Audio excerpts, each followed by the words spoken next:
जय शिवधारा, जय जय शिवधारा। संसार में कोई सीखना चाहे तो सीखने के लिए तो बहुत कुछ है। यहाँ रोज का उगता हुआ सूरज नयापन सिखाता है और रात गई बात गई भी हमें सीखने को मिलता है। हर चीज को लेके हर समय तनाव में रहना, चिंतित रहना या दिल पे लेना ठीक नहीं है। और नया रोज एक अवसर है। जो बीत गया वो तो हाथ में अभी नहीं है, लेकिन जो हाथ में उसको सार्थक करो, सफल करो, कुछ कर लो। और अभी समय है, यह सीखने को मिलता है। और वैसे ही उदाहरणों में शास्त्र तो पूरे भरे पड़े हैं उदाहरण से, और हर उदाहरण सीख भी देते हैं, साथ साथ में पढ़ने का लाभ भी है, पढ़ना भी चाहिए। और कहते हैं ना कि इतिहास को याद रखना जैसे अपनी संस्कृति को जीवित रखना है।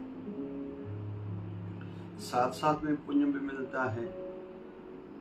तो आज हम लोग रामायण के एक प्रसंग से सीखते हैं और एक ही प्रसंग से बहुत कुछ शिक्षाएं प्राप्त होती हैं, जानकारी मिलती है। ऐसे अच्छे जो गुण सीखने को मिलते हैं वो करना चाहिए। जो कुछ किसी ने गलत किया था, उसके साथ जो गलत परिणाम हुआ था वही हमारे साथ भी हो सकता है, यह हमें सीखने को मिलता है। तो आइए समझते हैं। लक्ष्मण को बाण लगा है। सुषेण वैद्य को लाया गया। सुषेण वैद्य ने कहा, आज सूर्य ढलने से पहले अगर संजीवनी बूटी लाई गई तो ही लक्ष्मण का बचना संभव हो पाएगा। हनुमान जी महाराज को बताया गया, जो चमकती हुई बूटी है वह आप लाइए।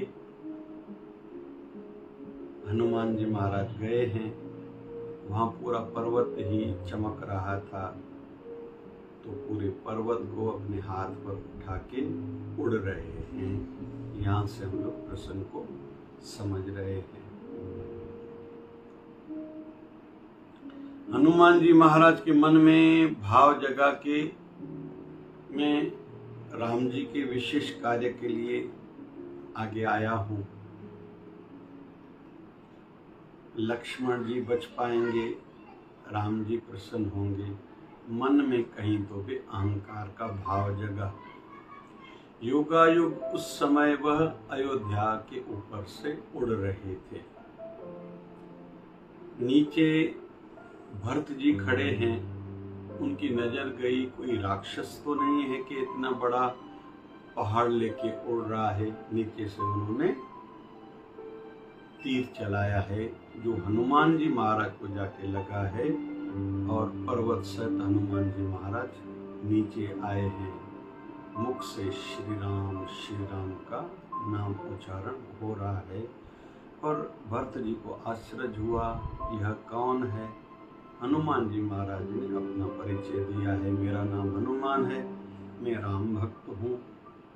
भगवान श्री राम के भाई लक्ष्मण को बाण लगा है और इसलिए मैं बूटी लेने गया था, आपने मुझे नीचे गिरा दिया। अभी जाने की मुझ में सामर्थ्य नहीं है। पहली बात तो सीखने को ये मिली हनुमान जी महाराज के मन की दशा से कि कभी भी आपसे कोई अच्छा कार्य हो रहा हो, मन में अहंकार नहीं आना चाहिए।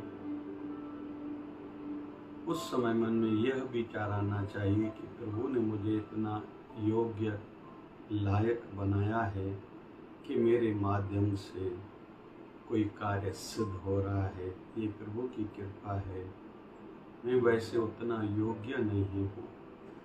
ये प्रभु की कृपा का कमाल है कि माध्यम मुझे प्रभु ने बनाया है, यंत्र मुझे बनाया है। पहली सीख ये मिली। फिर भरत जी के माध्यम से हम लोग सीख रहे हैं, सतर्क रहना चाहिए। कुछ भी देखा अनदेखा क्यों करें? उसके लिए कभी कभी उसके बदले में कुछ आपत्ति भी, कुछ तकलीफ भी हमें देखने को मिल सकती है, यह ध्यान में रखें। तो अंत में हम लोग देखेंगे कि हनुमान जी महाराज ने कहा था मैं उड़ने में असमर्थ हूँ, तो फिर भरत जी ने फिर से तीर कमान चलाया था, उस पर हनुमान जी महाराज को बिठाया था। तीर सहित जय श्री राम करके जैसे तीर चलाया तो हनुमान जी महाराज पर्वत सहित उड़े थे और वहाँ लंका में जाके पहुँचे, जहाँ राम जी की गोद में लक्ष्मण मूर्छित अवस्था में पड़े हैं। मतलब संसार में बड़े योद्धा हैं, हमसे भी ज़्यादा शक्तिशाली हैं, यह कभी भी नहीं भूलना चाहिए। मुझसे या मुझ तक दुनिया नहीं है, मुझसे आगे भी है, मैं मध्यस्थ हूँ। मुझसे कम वाले होंगे लेकिन ज़्यादा वाले भी बहुत हैं, तभी तो यह संसार चल रहा है, यह सीखने को मिल रहा है।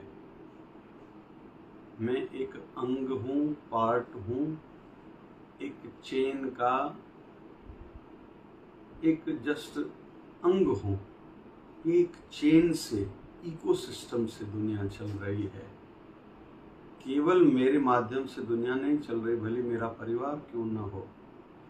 हमें ज़रूर लगता है मेरे माध्यम से घर परिवार चल रहा है, लेकिन जैसे हमारे दादा परदादा गए, दुनिया रुकी नहीं है, वैसे हमारे बाद भी दुनिया रुकेगी नहीं, चलेगी ही। ये हमारा ही मन का भ्रम है कि मैं घर को या अमुक संस्था को, पंचायत को आदि चला रहा हूँ। सार्थक सफल बनाएं अपने समय को, योग्यताओं को, पढ़ाई को, पद को, अहंकार नहीं करें। दूसरी सीख ये मिली। तीसरी सीख, राम को जाके कहना, लक्ष्मण को साथ लाए तभी तुम अयोध्या वापस आना, लक्ष्मण के सिवा कभी तुम वापस नहीं आना। मतलब लक्ष्मण बचना चाहिए, यह कौशल्या माँ कह रही है। मतलब पार्शलिटी या केवल अपना स्वार्थ नहीं। अपने संसार में यह बहुत देखा जाता है, मैं या मेरी पत्नी, हम जीवन साथी सुखी रहें और केवल हमारा परिवार, मतलब बेटा बेटी, दूसरों के साथ लेना देना नहीं है, भले सगे संबंधी क्यों ना हो। यह सीख मिल रही है। लेकिन माँ कौशल्या कहते हैं हनुमान जी महाराज को, राम को जाके संदेशा देना, तुम लक्ष्मण की सेवा वापस ना आना। मतलब लक्ष्मण तीर लगा है। माँ सुमित्रा आके हनुमान जी महाराज को कहती हैं, राम को जाके कहना, लक्ष्मण नहीं बचे, नहीं साथ में लाए भी चलता है, मेरी बहू रानी को, मतलब माँ सीता को जरूर खोज के वापस लाना, क्योंकि अगर लक्ष्मण गया राम जी की सेवा में तो एक और मेरा बेटा है शत्रुघ्न, जिसके सहारे में जी लूंगी। लेकिन हमारी इज्जत पर का सोचना, लेकिन ठीक ढंग से, स्वाभिमान के ढंग से, गलत ढंग से नहीं, अहंकार की दृष्टि से नहीं। अक्सर देखा जा रहा है समाज में कि लोगों की सोच संकोचित है, लेकिन यहाँ माँ सुमित्रा कहती है लक्ष्मण नहीं बचता है तो भले नहीं बचे, लेकिन हमारी घर की बहू रानी जो जहाँ जन्मी थी उस घर की लक्ष्मी थी, फिर विवाहित होके हमारे घर में आई तो हमारे घर की लक्ष्मी है। उनकी इज्जत पर आंच नहीं आना चाहिए, प्रतिष्ठा पर आंच नहीं आना चाहिए। यह सीख मिल रही है। अभी पांचवी सीख, उर्मिला को पता चला हनुमान जी महाराज को फिर फल देके उनको खाने के लिए दिए गए हैं। उर्मिला को पता चला, उर्मिला के चेहरे पे हल्की सी मुस्कुराहट है। सबको आश्चर्य है, इनको दुख नहीं हो रहा है कि इनके पति मरणोवस्था में पड़े हैं। उर्मिला कहती है नहीं, मुझे कोई चिंता नहीं है। तो उर्मिला से पूछा गया क्यों? तो उर्मिला कहती है मेरे पति मतलब लक्ष्मण राम जी की गोद में सोए हुए हैं, सिर पर राम जी का हाथ है। जिनके सिर पर राम जी का हाथ हो, राम जी की गोद में हो, शरण में हो, उनके लिए हमें क्या सोचना? उनके लिए तो राम जी ही सोचेंगे, हम क्यों सोचें? उनके लिए तो राम जी ही करेंगे, मैं क्यों करूं? मुझे विश्वास है जिनके सिर पर राम जी का हाथ है, जो राम जी की गोद में है मतलब शरण में, उनका बाल बांका नहीं होगा। यह हमारे लिए भी एक सीख है। हम सदैव प्रभु की, अपने गुरुदेव की शरण में रहें। आभास होना चाहिए उनकी कृपा का हाथ मेरे सिर पर है। जब आभास हो गया फिर डर कोई नहीं, भरोसा इतना पक्का हो कि प्रकृति को भी मजबूर होना पड़े अपना नियम बदलने के लिए, और होता आया है ऐसा। शास्त्रों में ऐसे बहुत से उदाहरण हैं, प्रकृति ने अपने नियम तक बदले हैं।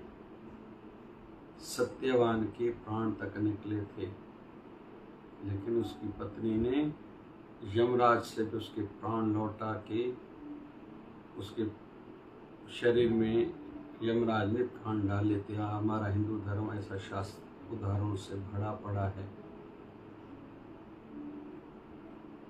खुद में कहते हैं कि खुद ही को बुलंद कर इतना कि हर तकदीर लिखने से पहले खुदा खुद बंदे से पूछे बता तेरी रजा क्या है। अपने अस्तित्व को इतना ऊपर उठाएं कि प्रकृति भी नियम बदलने को तैयार हो। ऐसा होता आया है, होता रहेगा ही, लेकिन हमारा भरोसा टूटना नहीं चाहिए, कमज़ोर नहीं होना चाहिए। बस मैं ऐसे काम करूं, खुद को ऐसा बनाऊं कि मेरे सिर पर मेरे राम जी का, मेरे गुरुदेव का हाथ हो, मेरे गुरुदेव का, मेरे भगवान का साथ हो, और मैं उनकी गोद में मतलब शरण में रहूं। मैं माया में उलझूं नहीं, इधर उधर न देखूं, इसको उसको किसी को भी अपना सगा संबंधी मन करके न समझूं। मैं राम का हूँ, राम मेरे हैं, बस ये विश्वास हो। तो यह 5 शिक्षाएं एक केवल छोटे से रामायण के उदाहरण से हम सबको मिल रहे हैं। प्रभु कृपा करे हम उनको अपनाएं। रामायण पढ़ने का अपना बहुत लाभ है। जिस घर में केवल रामायण पढ़ा हुआ होता है, हनुमान जी महाराज उस घर के रक्षक होते हैं। उस घर पर बाहर की करनी का असर नहीं होता। और जहाँ रामायण का पाठ हो वहाँ तो राम जी, माँ सीता, भगवती और हनुमान जी महाराज की विशेष कृपा रहती है। उस घर में प्रेम, एकता सदैव रहता ही है। प्रभु रक्षक हैं। जय जय शिवधारा, जय जय शिवधारा।